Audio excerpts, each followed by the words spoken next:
preparedness people. It's Cynthia from the Bigs Prep. We're going to do the wrap up for the live broadcast on November 12th, 2022. Last night we talked about diesel shortages and what was next for us as preparedness people, or us as, Americans, as our diesel supply continues to dwindle.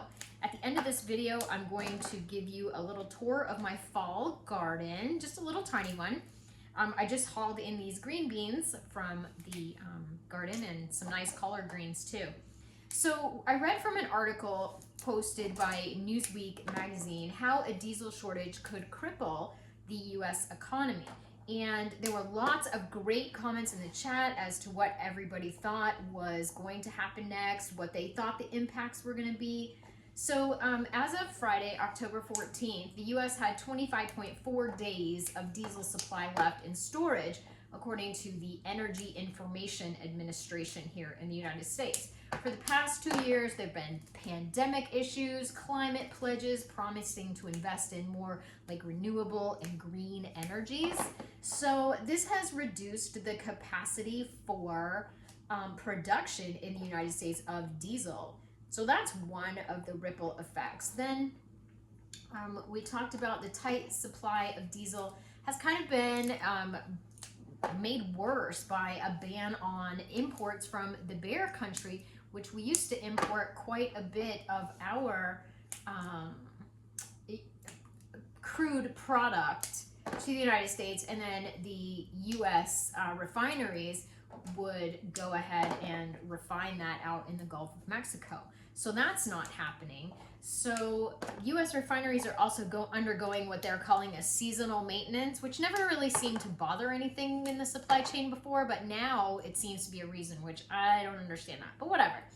And then we're actually exporting quite a bit of our diesel to other countries, which I don't agree with either. But I am a nationalist, and I think that we should look out for America first.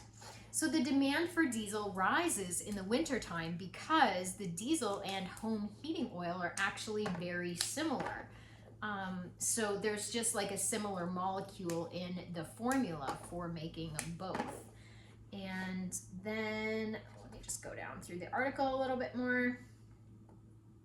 So this is a global issue. They're having problems all over the world, and not just a United States issue, but the U.S. issue is starting to get more noticeable. There's been several videos recently where people are reporting that, there's bags on the pumps, and that they, are seeing that there are lines waiting for diesel to fuel up.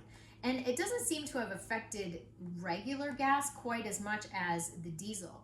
And we talked a lot in the chat about what actually runs on diesel.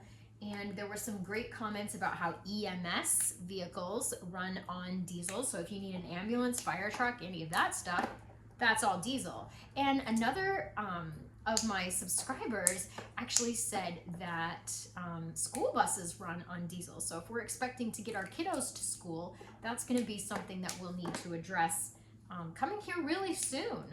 Then, so there is a nationwide crunch for diesel, and the prices are anywhere between $5 and $7 a gallon. Now, what does that mean for the regular person? Well, the regular person, when I just picked these green beans out of my garden, so there was no diesel involved. We have, like a little rototiller, but it doesn't take diesel, it takes regular gas. And, I just walked in here in the kitchen and started picking. But if I were to have bought these at Publix or Winn-Dixie or any grocery store, I would have had diesel involved in getting these green beans into my kitchen. So we talked a lot about supply chains. There was a great comment by a subscriber who said that she thought she was all set because she had natural gas and propane for her heat this winter, and she wasn't worried about it. And then her son called to her attention, how do you think that the natural gas got to you in your house? Like, how was this delivered to you? And she was like, oh, okay, I understand now that the truck that actually delivered my gas was run on diesel. And not only that, but the truck that delivered the gas to the place where I buy my gas from also runs on diesel. And then we talked a little bit about the train strike, because if we have increase in diesel prices and also increase in scarcity of product, or a decrease in product, that's going to equal higher prices for everybody to ship things. We've got the barges in the Mississippi who are not able to run this year. We've got trains that may go on strike or may not. We're not really sure about that. So the bottom line with solution-based thinking is now is the time to stock up. Stock up and sharpen your skills, because you may need to put in an extra garden. You may need to tear up your lawn a little bit and put in an extra plot of vegetables so that you can have those available to your family. Now is the time to get things, and while we have holiday sales going on, if you have extra money, now is the time to use that and get your pantry stocked, get your freezer stocked, get all of the things stocked, so that if you lose a job, which that's the other thing that's going to happen, is the economy is going to start slowing as the goods are not available to purchase, and that means that a lot of people are going to be losing those jobs. So trying to bring it back to solution-based thinking, just stack it to the rafters, folks, and plan out those gardens, get those seed catalogs as the snow starts flying up there in the north, and get your spring garden planned so that you can have as much food production in your own area as you can. Also, Tater got out in the middle of my live stream. Dixie opened up the door and let herself right in, and the baby flew out the door, and thankfully the cats were on the porch, and they kept him on the porch until I could come back. But literally in the middle of the live stream, I just ran out the door and to go get him, because there are owls in our neighborhood and in our yard and things like that, and they would love to have Tater as a snack, and that's not, I don't want that to happen.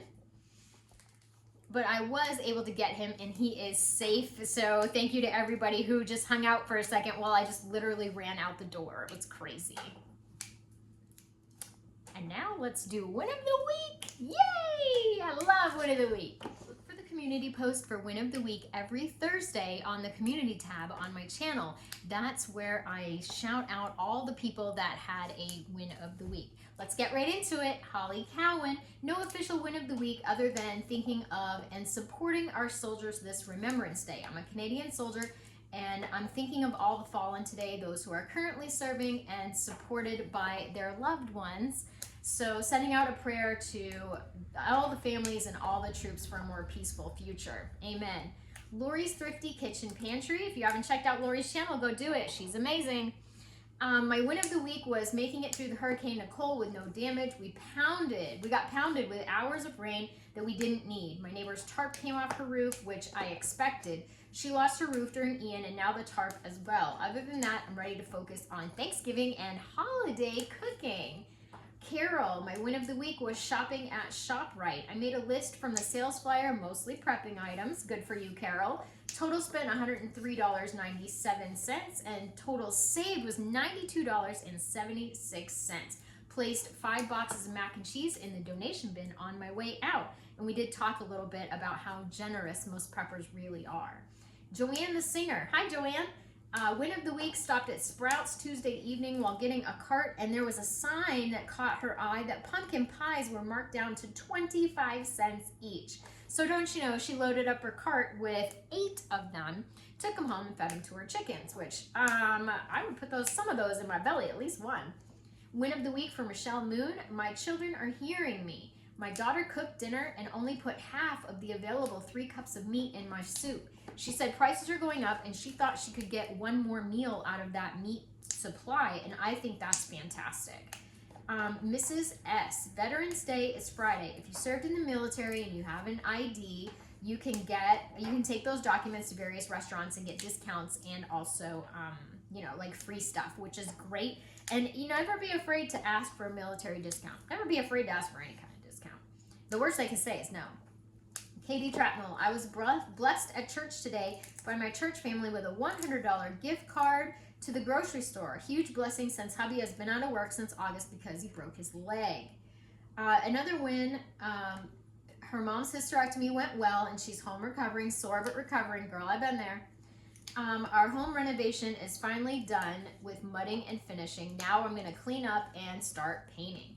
Texas Jan, we had a longtime friend who lives far away, call and asked if we were available for a visit because he was going to be in Texas this week. It spurred me to organize my guest room and got cluttered with canning jars and various prepping tools. Rita Hunter, win of the week. Today was a good day for shopping. Sugar, 4 pounds for $1.69, limit 4.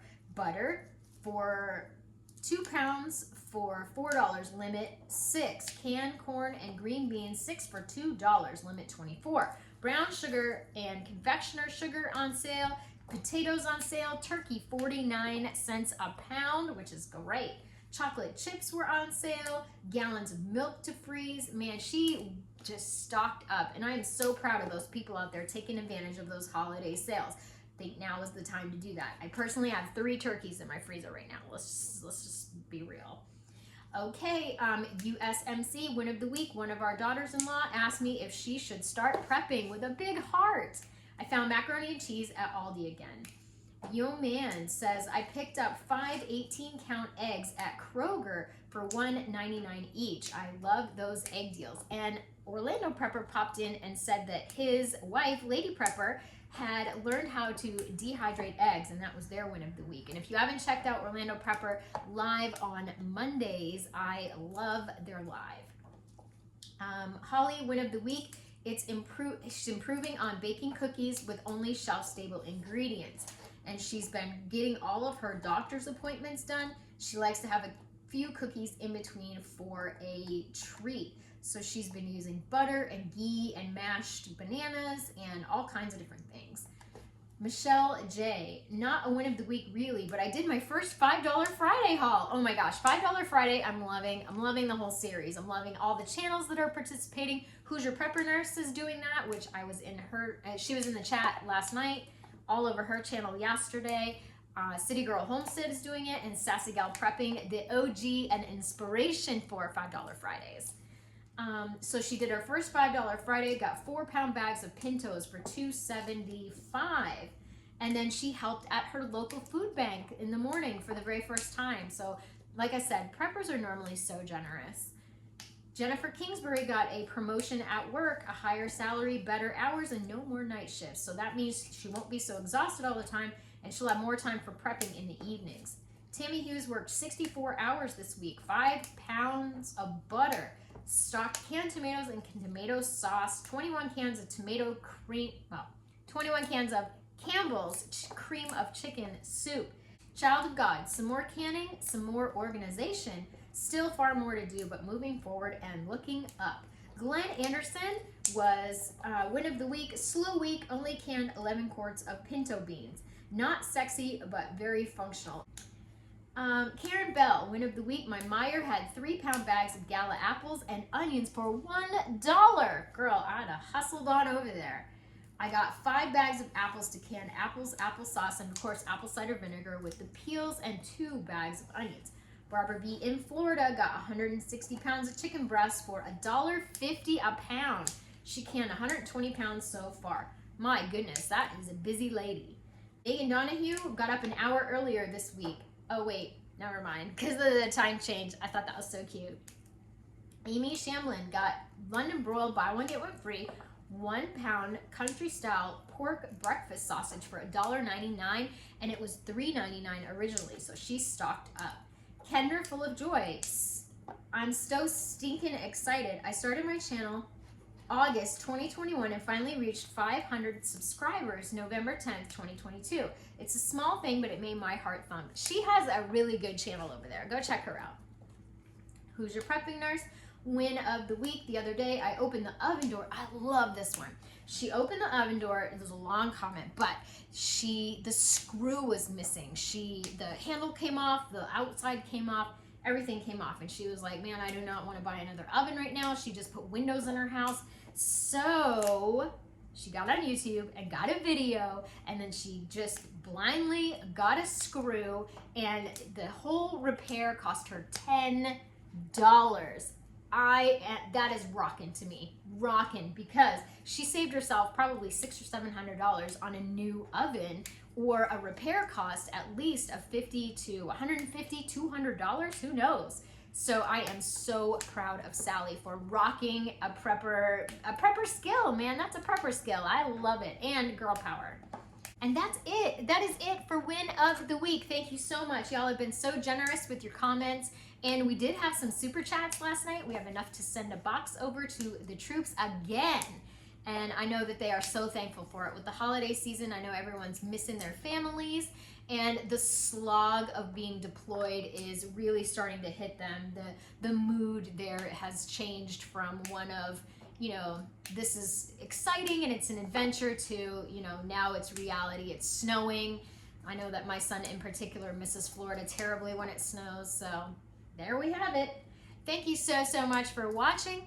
Hope you got something out of the wrap up. I am always live on Saturday nights at 8 p.m. Eastern Standard Time. And then the wrap up is always posted on Sunday around noontime or 1 o'clock, whenever the platform lets me upload it.